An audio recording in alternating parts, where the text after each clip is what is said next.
actually happens when a huge company pays a bill. It's not as simple as just writing a check. Today, we're pulling back the curtain on the hidden, high-stakes journey a single dollar takes. It's a process built like a fortress, and we're going to break down exactly why. So let's start with the question.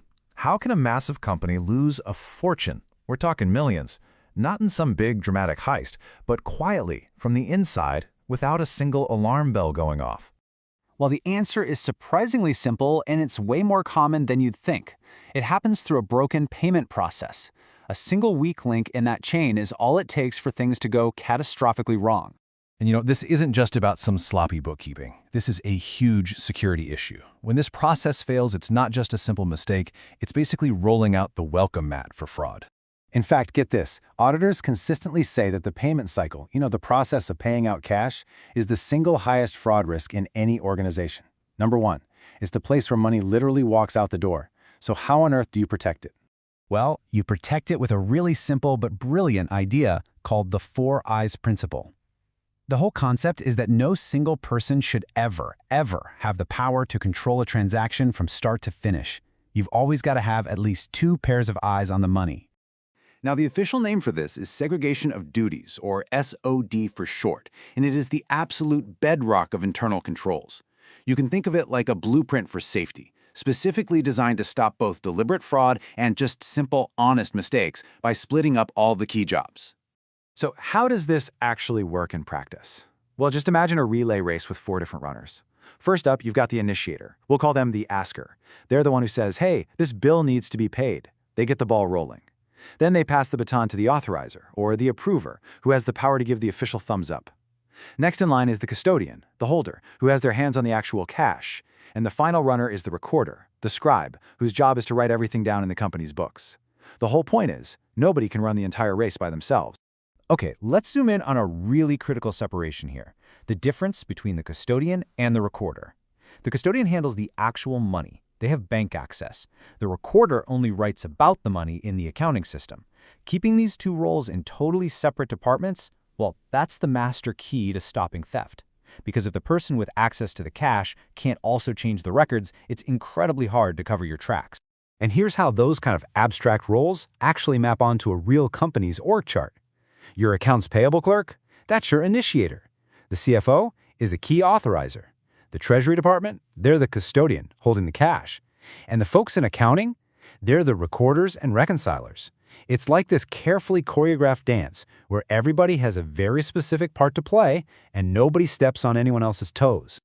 All right, so let's see how this all comes together. We're going to follow a single payment on its secure journey through the company, step by step. Let's follow the money. The whole journey kicks off with the approval phase. First, an accounts payable clerk identifies which bills are actually due.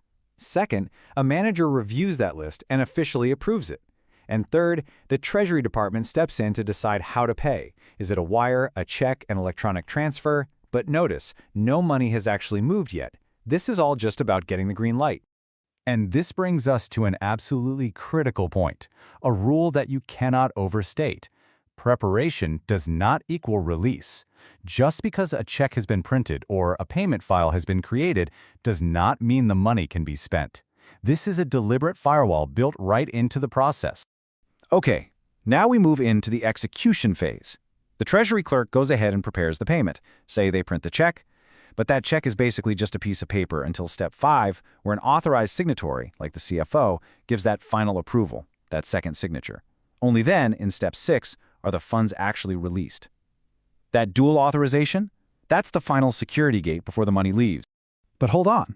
The journey isn't over just because the money is gone. You could argue that the most important part comes next, making sure the story the company's books tell perfectly matches the story the bank tells. So now you have the handoff. Treasury, the holder, sends all the payment details back over to accounting, the scribe. An accountant then records the payment in the books. And finally, and this is mandatory, an independent person comes in and does a bank reconciliation, matching every single transaction from the bank statement to the company's ledger. This final checkup makes sure every single penny is accounted for. And if you were to actually peek inside the official company books, this is what it would look like. This is just the formal language accountants use to say, hey, That bill we owed is now paid, which means the cash in our bank account has gone down. It's the final official stamp on the payments journey. So why does any of this highly corporate stuff matter to you? Well, because the principles behind it, control, verification, separation of duties, they apply absolutely everywhere, from a giant multinational corporation to a small local business, and honestly, even to your own personal finances. So what are the big takeaways here? First, always aim for dual authorization on any significant payment. 2 sets of eyes are just always better than 1. Second, use the security tools your bank already offers. Things like Positive Pay, which is basically a service where you tell your bank exactly which checks you've approved so they can automatically reject any fakes that show up. And finally, if you're a small business, the owner's personal review of every payment going out the door is one of the most powerful controls you can possibly have. So now you've seen the fortress that the biggest companies in the world build around their cash, and it all leads to one final simple question. How safe is your process?